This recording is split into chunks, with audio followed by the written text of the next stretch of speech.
Hello, everyone, and namaskar. Today's podcast is a continuation of the reading of the book titled Ananda Marga Elementary Philosophy. And this is the reading of the 5th chapter titled What is My Relation with the Universe and the Cosmic Entity?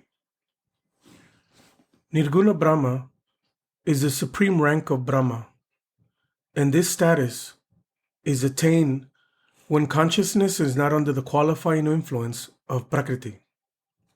Saguna Brahma, the qualified supreme entity, is under the qualifying influence of Prakriti. Saguna Brahma is also called Bhagavan. Consciousness, Purusha, on attaining freedom from the bondage of the qualifying influence of Prakriti, acquires the supreme rank and has the status of Nirguna, non-qualified consciousness. Atman, or unit consciousness, being a multiple of consciousness in the qualified supreme entity, is also a multiple of Bhagavan. Hence, unit consciousness is also Bhagavan. And on being released from the bondage of Prakriti, it merges in Nirguna to attain the supreme rank. In the previous chapter, it was explained that the human being's feeling of I is not Atman, or unit consciousness. The knowledge of existence, or the feeling of I, is different from unit consciousness. It has also been explained that this feeling of I is only a metamorphosed projection of unit consciousness. Hence, the human being's I entity is not Bhagavan. It is a changed or assumed form of Bhagavan. For example, a person called Rama, while acting as Shah Jahan on the stage, will be called Shah Jahan and not Rama. Rama playing the role of Shah Jahan would not be the real personality of Rama. It would be only a changed or assumed personality, and as long as he continues to act the role, he will be called Shah Jahan and not Rama. Similarly, as long as the feeling of I is the person's identity, the person will be different from his or her Atman or Bhagavan, and the person with this feeling of I will remain only a changed or assumed form of unit consciousness, Atman. It will thus be seen that it is the person's feeling of I which keeps the person away from his or her unit consciousness. In fact, it is this feeling of I which makes a human being a different entity from Bhagavan. On the conclusion of the drama in which Rama played the role of Shah Jahan, he reverts back to his original personality and is called Rama. In the same way, on release from this feeling of I, the changed or assumed form of unit consciousness ceases to exist, and unit consciousness, Atman, becomes Nirguna, non-qualified. As this assumed form comes about only as a result of the qualifying influence of Prakriti, the termination of this changed or assumed form of unit consciousness means freedom from the bondage of Prakriti. It is hence the feeling of I in human beings which creates a difference between people and their unit consciousnesses. In reality, it is this feeling of I which keeps the unit consciousness, or Atman, from attaining the supreme rank. A human being's feeling of I is only metamorphosed unit consciousness. Yet this entity of I is different from unit consciousness, or Bhagavan, and so it is not unit consciousness that can be held responsible for performance of actions or experiencing their consequences, as long as the actions are performed by that I. For instance, the consequences of the actions performed by Rama on the stage in the changed role of Shah Jahan do not affect Rama. It would be assumed that Shah Jahan only will be affected, as the doer of the act is the assumed personality and not Rama in the capacity of his original personality. Rama in his original capacity would only witness all that the assumed form does or experiences. Similarly, it is the projected or changed form of I which acts and also experiences the result of all actions. The unit consciousness neither performs any actions nor experiences any results. It only witnesses the actions and also the results thereof. In the first chapter, it was said that unit consciousness is the knowing entity. It can be appreciated as the knowing or witnessing entity only, and a human being's feeling of I is the other entity, which creates in humans the knowledge of existence and also establishes their existence. Unit consciousness always remains a witnessing entity, and any action performed by the I entity has no effect on it. A witnessing or knowing entity need not be the performer of any actions, and hence the status of unit consciousness remains unchanged as witnessing entity only. Only the one who sows shall reap.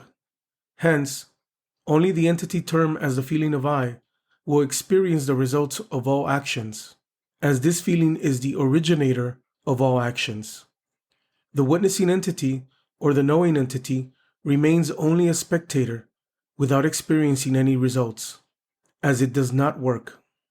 For example, Rama, who witnesses a football match, will never get any credit for winning the match.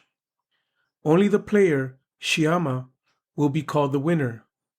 It is the actual player, Shyama, who will win or lose the game, and he alone will feel fatigued as a result of his playing. Rama, who is only a spectator, will neither win nor lose, nor will he feel exhausted and tired. Rama the spectator will witness the play and also the result of the actions. He will only know the result of the match and see Shyama exhausted as a result of his playing the game. Similarly, unit consciousness or Atman is a spectator witnessing all the actions performed by human beings and the results experienced by them.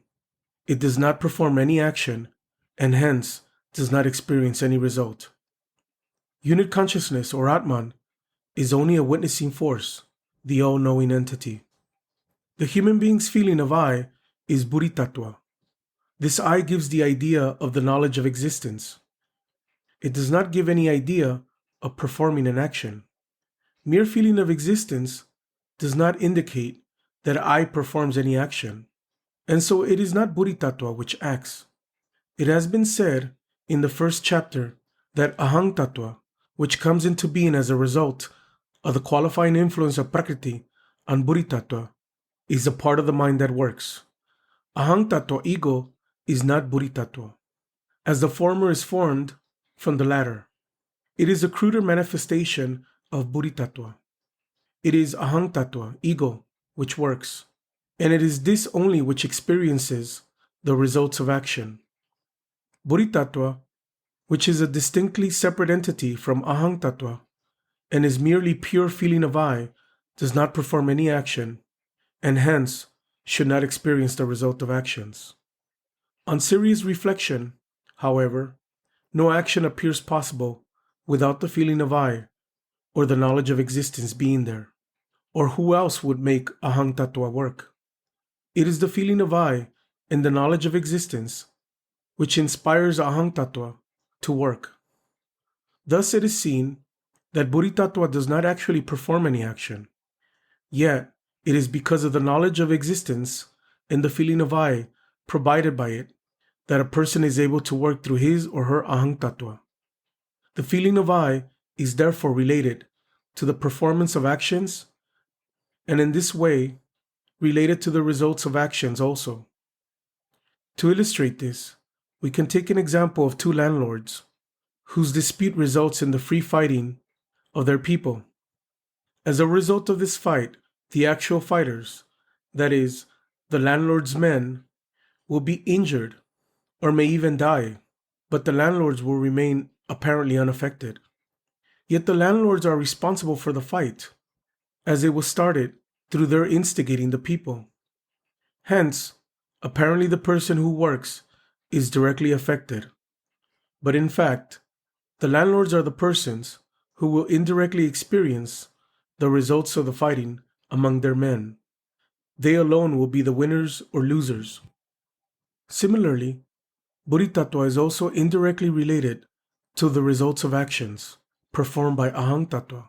although the actual performer of actions is Ahang Tattva, which apparently bears the consequences of actions. That Chitta comes into being as a result of the qualifying influence of the static principle of Prakriti on Ahang Tattva was explained in the first chapter.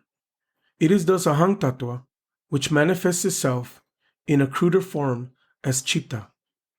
The results of actions performed by Ahang Tattva are formed in Chitta. It was explained in detail in the first chapter that Chitta assumes the form of the actions of Buddhi Tattva and Ahang Tattva with the help of the 10 organs, Indriyas. For instance, Chitta itself has to become like a book in order to enable Ahang Tattva to see a book. The same applies in order to listen to a sound. Chitta is a crude manifestation of Ahang Tattva, which itself is a manifestation of Buddhi Tattva. Chitta, hence, is the crudest portion of Buddhi Tattva and is not capable of independent action. Any independent action by a conscious entity is not tolerated by Prakriti, which tries to go against each of a person's independent actions. As the reflection of consciousness is complete in human beings, they are able to realize their bondage, and they try to defy the authority of Prakriti. In this effort to overcome the influence of Prakriti, human beings work against her designs, and Prakriti, in her turn, goes against human beings' efforts in order to maintain her domination over them. A person's actions, therefore, are inspired by his or her consciousness in order to break away from the bondage of Prakriti, and the results that they experience are the reactions inflicted by Prakriti to keep them under bondage. Let us now see how an action is executed and why one has to bear the consequence in the form of reaction. Every action originates in and is performed by the mind, that is, by its 3 components, Buddhi Tattva, Ahang Tattva, and Chitta. It was explained earlier that Chitta has to take the form or become like the result of any action performed by a human being. This would mean that Chitta leaves its normal form and is metamorphosed into the form of the result of an action. For instance, Chitta has to become a book to be able to see a book. A person's mind has to leave its normal form and become deformed in order to complete the execution of an action. The creation and the existence of mind are due to the influence of Prakriti on consciousness. And when consciousness disrupts the normal status of mind by inspiring it to work, it is not tolerated by Prakriti. Prakriti, being the dominating factor, causes a reaction to every action and brings the mind back to its former status. This is called karmaphala. Thus, karmaphala is a manifestation of Buddhi Tattva. Buddhi Tattva and the feeling of I are the same entity. It is therefore a human being's feeling of I only which, on becoming crude, is transformed into Chitta. We have seen that a book can only be seen when Chitta becomes like the book. As Chitta is a transformation of the feeling of I, it is in fact a human being's feeling of I which becomes like a book. And it is not a book that one sees. It is one's own transformed self that one sees as a book. It is that transformed feeling of I known as Chitta, which on grasping the ideatory vibration of the nerves creating form, Rupa Tanmatra, becomes a book itself. To hear a sound, one has to become sound itself. Thus human beings themselves become the result of their actions, and whatever one sees, feels, hears, touches, or smells is their own feeling of I or their own transformed self. Buddhi Tattva gives the inspiration to work. Ahang Tattva executes the act, and Chitta has to become the result of that execution. Buddhi Tattva, Ahang Tattva, and Chitta constitute the mind, and so it is the mind that works. It is the mind which will bear the consequences. The one who sows shall reap. Unit consciousness, Atman, is beyond the scope of mind, and hence neither works nor bears the consequences. It only remains a spectator in the human body. Consciousness, Purusha, and its qualifying principle, Prakriti, are independent of the influence of each other in the non-qualifying supreme entity, nirguna, where consciousness holds the supreme rank. While in the qualified supreme entity, saguna Brahma, consciousness, purusha, is under the bondage of prakriti, which results in the creation of the universe according to the designs of prakriti. The process or reaction which restores mind to its original form, the deformity being due to the actions of mind, is experienced as karmaphala, result of actions. The intensity with which an action is performed and thus deforms the mind will be exhibited to the same extent in the reaction or karmaphala. The pressure employed against prakriti in causing deformity in the mind will be met in order to restore mind to its normal form. For instance, a rubber ball pressed with a finger forms a depression, but on being released, it returns to its original or normal form. The finger will experience an equal and opposite force at the time of reaction. Here, the rubber ball is comparable to mind, and the finger to the human being's I entity that makes the mind work and thereby creates depressions in it. Hence, one will feel the reaction of mind returning to its original form with the same amount of intensity as was employed in creating the depression. The intentions of Prakriti to restore the original form of mind and also to punish the I that inspire the mind to work are both achieved by this process of reaction. According to the rules of Prakriti, the nature of mind is to come back to its normal form by reacting to every action. Hence, human beings have to bear the consequences of any type of work as reaction, karmaphala. According to the law of Prakriti, a person will experience the reaction to all their deeds, whether good or evil. For instance, if a person steals and causes suffering to the person whose things are stolen, the first person will create a distortion in his or her mind by using his or her faculty of inflicting pain. The mind will react to remove this distortion, and the person inflicting pain will experience an equal amount of pain in mental measure as a result of this reaction. Similarly, if people by their deeds give happiness to others, they will, as a result of the mind's reaction attempting to come back to its normal form, experience an equal amount of happiness. This is because according to the laws of Prakriti, one will experience an equal and opposite reaction in the process of mind regaining its normal form. Thus, Prakriti makes a human being bear the consequences, karmaphala, of all his or her actions with the help of the instrument of mind created by Prakriti. And whatever a human being does, good or evil, they will have to experience a similar reaction, karmaphala. No one can ever exist without doing some action or other. Even when sitting quietly, one is performing an action. The physical body may not be exerting itself, yet the ever-active mind is not still. The mind, even without physical action, engages itself in actions by thinking or imagining. A person may be thinking evil of someone, may even be planning to kill him, or may be thinking of ways and means of helping others in their distress. All this is action and does not need any physical exertion or movement. Even physical action is only a further projection of mental activity. It was explained earlier that all action is performed by mind and the 10 organs, indriyas, which are only a further extension of chitta that translate mental actions into physical activity. All actions can be classified as physical or mental. Actions performed by the mind with the help of the organs, indriyas, are physical, while those performed without their help by mind alone are mental actions. Both these actions will cause distortion in the mind, and as a result of the restoration of the mind to its normal state, they will cause a reaction which will have to be experienced.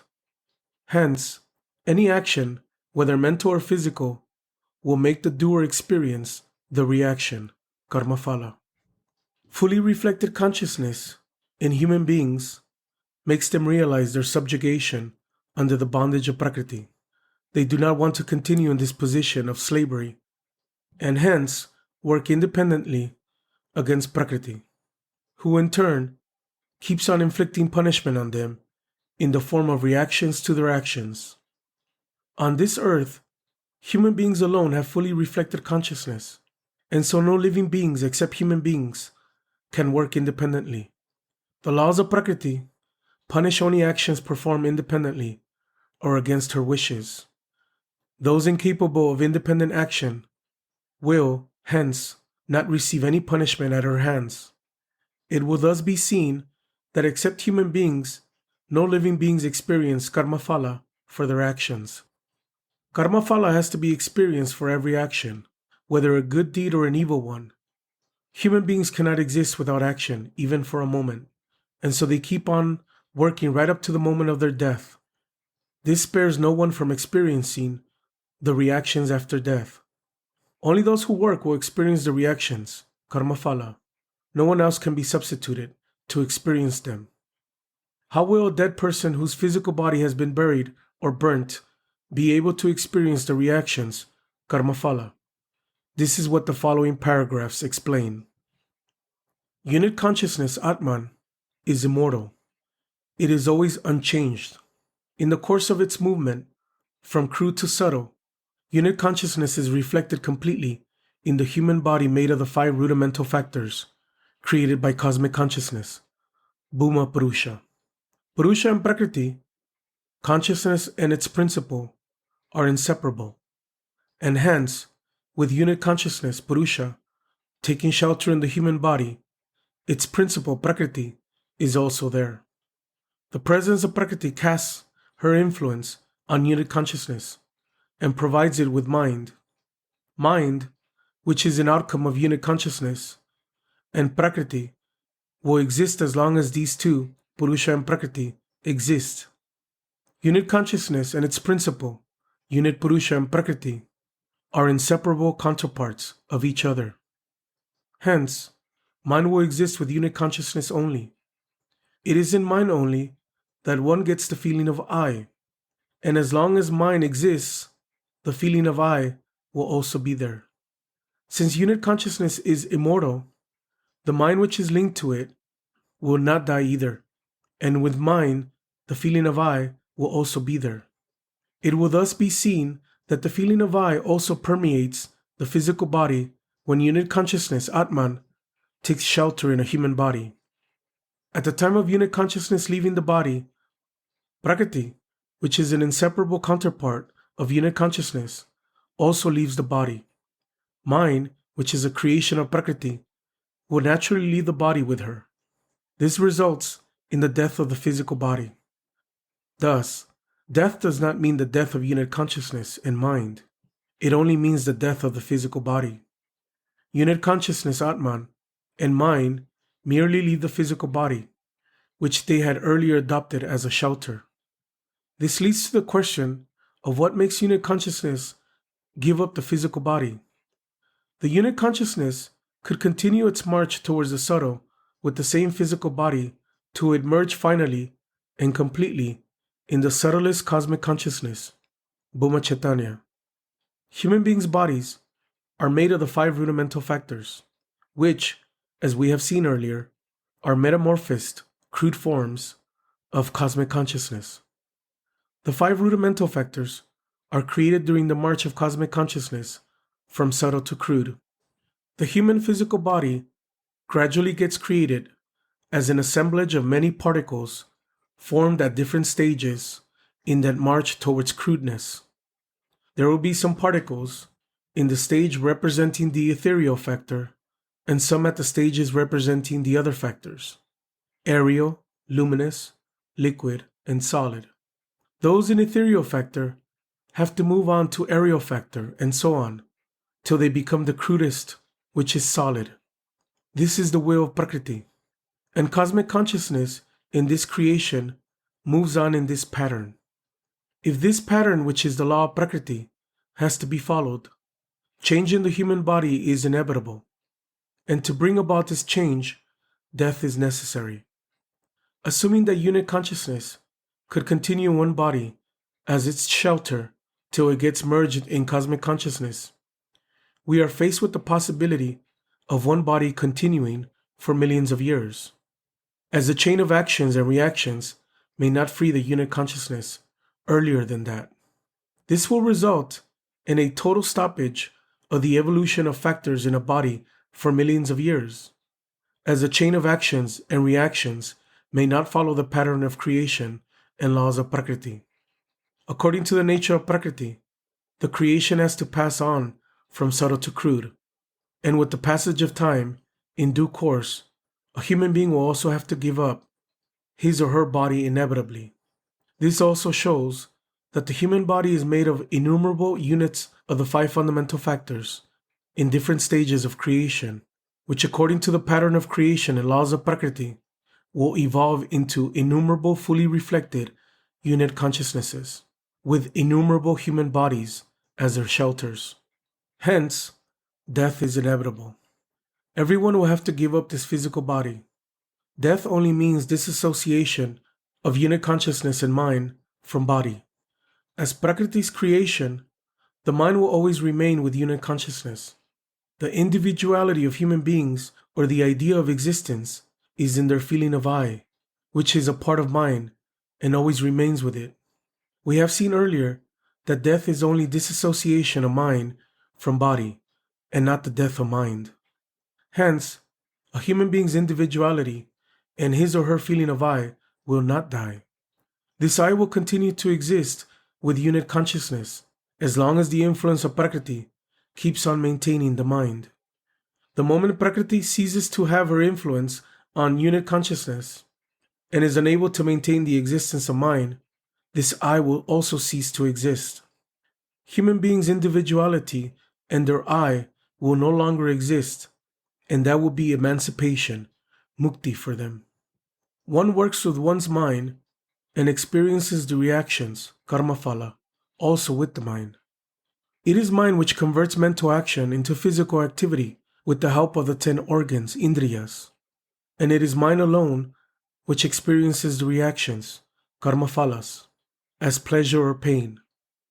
Death signifies death of the physical body, while the mind merely quits the body.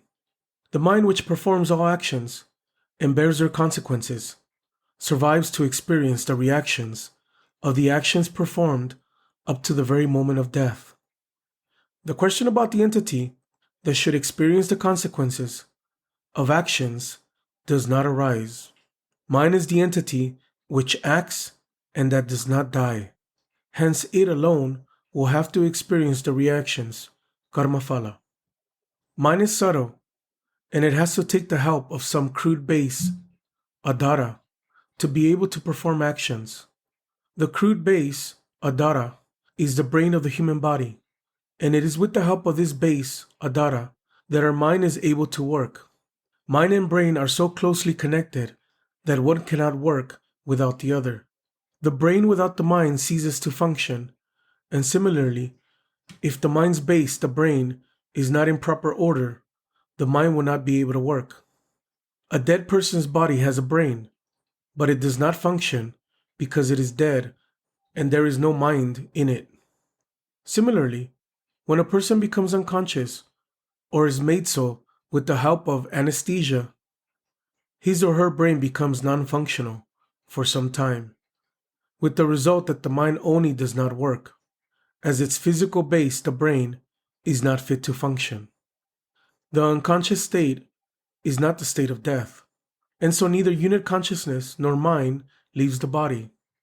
Although, in this state, mind remains with the body, it does not work due to the brain not being in proper order, and one finds oneself unable to make out anything. It is, therefore, necessary for mind to take shelter in the brain as its physical base to be able to function and even to experience the reactions, karmaphala, of its actions. After death, mind quits the body and also gives up its physical base, the brain. It had, however, been performing some action or other right up to the moment of death and will have to experience the reactions, karmaphala, of those actions. In fact, It is in order to experience these reactions, and because of its inability to experience these reactions without the brain, that the mind has to take shelter in a new body in a subsequent birth. Mind comes into being as a result of the qualifying influence of Prakriti over unit consciousness. And since unit consciousness and its principle, Prakriti, are inseparable, the unit consciousness also takes shelter in a new body along with the mind. In other words, mind and unit consciousness are both reborn. They have to take another birth to complete the experience of reactions to the actions of a previous life. Thus, it is seen that once one is born, one has to face death, and that rebirth after death is also inescapable. This will continue to alternate as long as the journey of unit consciousness, from crude to subtle, up to the final merger with cosmic consciousness, does not end.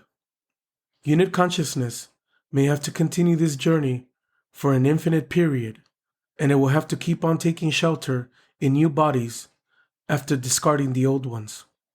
After death, the mind is incapable of any action due to the lack of its physical base, the brain, and has to be reborn for experiencing reactions of its previous actions.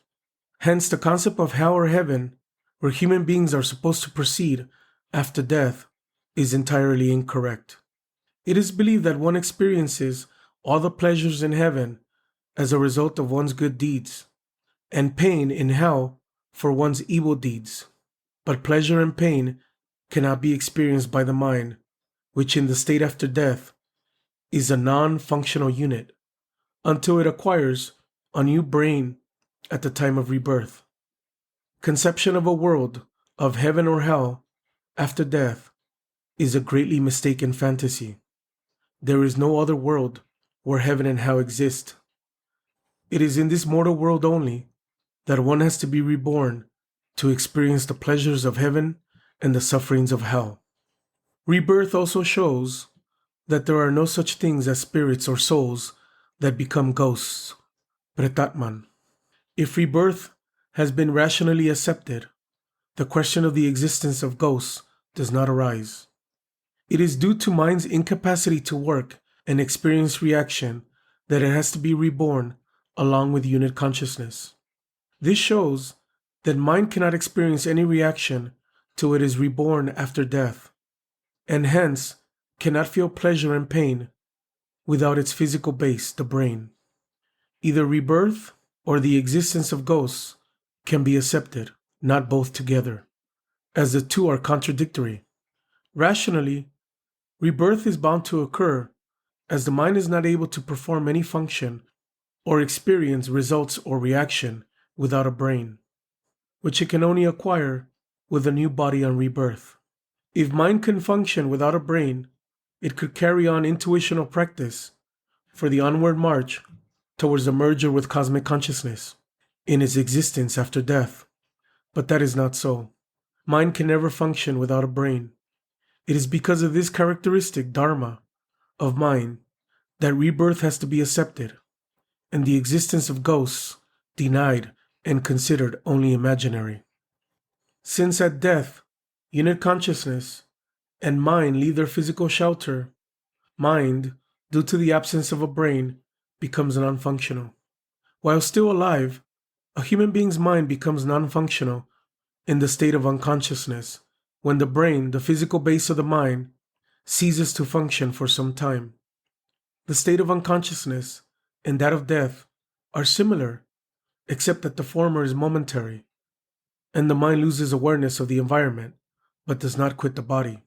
The latter state, that is after death, is of a very much longer duration, and the non-functional mind quits the body for good. Consciousness and its principle, prakriti, are inseparable counterparts. When unit consciousness leaves the physical body, which is prakriti's creation, mind also leaves the body and takes the shelter of unit consciousness. Mind, even at this stage, is deformed due to the actions performed before death. In order to return to its normal form, mind will have to experience the reactions which human beings feel as pleasure and pain as a result of their deeds. Mind becomes non-functional after death due to the absence of the brain, and hence has to stay in the deformed state with all the potentiality of reactions in it. It is in the state of reactions, in their potentiality, that the mind quits the body and takes the shelter of unit consciousness. Those potential reactions are called samskaras. The deformity of mind acquired due to its actions right up to the moment of death is to be found with unit consciousness as reaction in their potentiality, samskara, after death. These reactions, due to the mind becoming non-functional, cannot express themselves as the results of previous actions, karmaphala, and hence remain with unit consciousness, till it takes shelter in a new body and acquires a brain to make the mind function again. Thus it is seen that rebirth is only for finding an expression of these potential reactions and for experiencing them as a result of actions. This expression and experiencing of reactions starts from the very moment of birth. Just as the mind gets compressed or changed into potential reactions, samskara, at the time of death. The example of a rubber ball representing the mind will explain this process clearly. An inch-deep depression may be caused in the rubber ball. This depression creates a deformity in the rubber ball. The rubber ball should, according to the laws of Prakriti, try to regain its normal form. The case with the mind, in its expansions and contractions, is similar. But due to death, regaining the normal state is not possible, and so no actions can be performed after death. The mind will only be able to fulfill its desire to regain its normal form on rebirth, when a new brain is acquired. The reaction should have made the mind regain its normal form, but due to death, it remains incomplete and takes the shelter of unit consciousness at the time of death, as a potential force or energy, samskara. It is to complete this reaction that the unit consciousness takes the shelter of a new body at the time of rebirth, and the potential reaction, samskara, or force, gets expressed and makes the mind reappear with the depression affected in the previous life.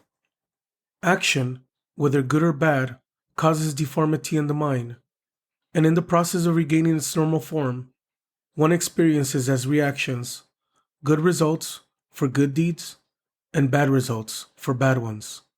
After death, mind takes the shelter of unit consciousness as reaction in its potentiality, samskara. The unit consciousness, in order to have those potential reactions expressed, will have to seek a body suitable for the expression of these reactions.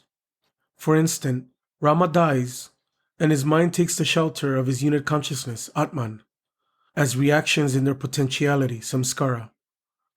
Rama, according to his actions in this life, should experience as reaction, karmaphala, the pain equivalent, in mental measure, to a fracture of an arm at the age of 8, the happiness of getting a fortune at the age of 10, and the suffering of becoming fatherless at the age of 11. He will have to experience all this as his deformed mind regains its normal form. It is important to clarify here that the actual form of suffering is not predetermined. It cannot be said what might be the actual reaction of a particular action. For example, it is not preordained that if one commits theft, his things of the same value will be stolen as a reaction. The suffering is measured in terms of mental suffering to the extent which was inflicted on others by stealing their property. Thus, the measure of experiencing the result of an action is mental, and it is in terms of pleasure and pain, and the actual form of experience has relatively no importance. Rama has to experience the pain and pleasure of all these happenings, and so his unit consciousness will have to seek a body on rebirth, where an opportunity to experience all this will be available. In order to suffer the mental agony of loss of his father at the age of 11 years, Rama has to be born of parents where the father, according to his own actions, has also to die when Rama attains that age. If it is not so, Rama will not be able to experience his reaction, karmaphala, of the suffering of the loss of his father. Thus, it is seen that unit consciousness and the potential reaction, samskara, cannot take shelter in any body for rebirth indiscriminately. A suitable body where the opportunity and field for experiencing the reactions, karmaphala, is available will have to be sought out. It is only in such a body that unit consciousness, along with total reactions in their potentiality, will seek shelter and be reborn. Unit consciousness and the potential reaction, samskara, have to seek a body for their shelter, which provides them with a suitable field for experiencing the results of their actions. What is the agency that selects this suitable field for them? Unit consciousness cannot perform any action. It is only a spectator, and mind has taken shelter in it as potential energy or force, as reactions in their potentiality, samskara, and so mind is also non-functional. It has been seen earlier that one has to experience reactions according to the law of Prakriti, and so it is also the responsibility of Prakriti to make us experience the remaining actions. It is therefore Prakriti, under whose law one has to be reborn, and Prakriti that has to find the required field and shelter for the potential reaction, samskara, and the unit consciousness. That is why it is said that after death, Prakriti selects the proper field to suit the potential reaction. Such a field may be available in a day, or it may even take millions of years to discover it. For the mind cannot take shelter in a body till a field which suits the requirements of potential reactions is obtained. Hence, it is never possible to say where and when one is to be reborn after death. There may be innumerable worlds where life exists. Unit consciousness and potential reactions may get a suitable field in any of them. Thus, it is not even necessary that one be reborn only on this earth. It is thus clear that those reborn on this earth have a suitable field here alone, and that they have adopted a body only for the purpose of experiencing the reactions of their previous actions. Human beings keep on performing new actions also, while experiencing the reactions of previous actions. This experiencing of the results of previous actions is called the unknown future, or fate, adrishta. One experiences the results of one's actions in a subsequent life and cannot then recollect the actions whose results bring happiness and grief, because a person's memory is not large enough to remember or know the deeds of their past lives. Reactions which human beings experience were collected in previous lives, and in present life they cannot make out the cause of such experiences, and hence term these experiences as fate or the unknown future. People often hold Paramapurusha responsible for calamities that befall them, but in fact, they alone are responsible, as the suffering of fate is only reaction of their own previous actions. How can Paramapurusha be responsible? Human beings themselves are answerable for their fate, as it is their actions alone which create it. They alone will have to bear the consequences of all their actions. No one else can substitute for them. Their good deeds beget good results, while bad ones beget bad results. And they will have to experience both without any exception. This is the law of Prakriti, and no one can change this law. Thank you.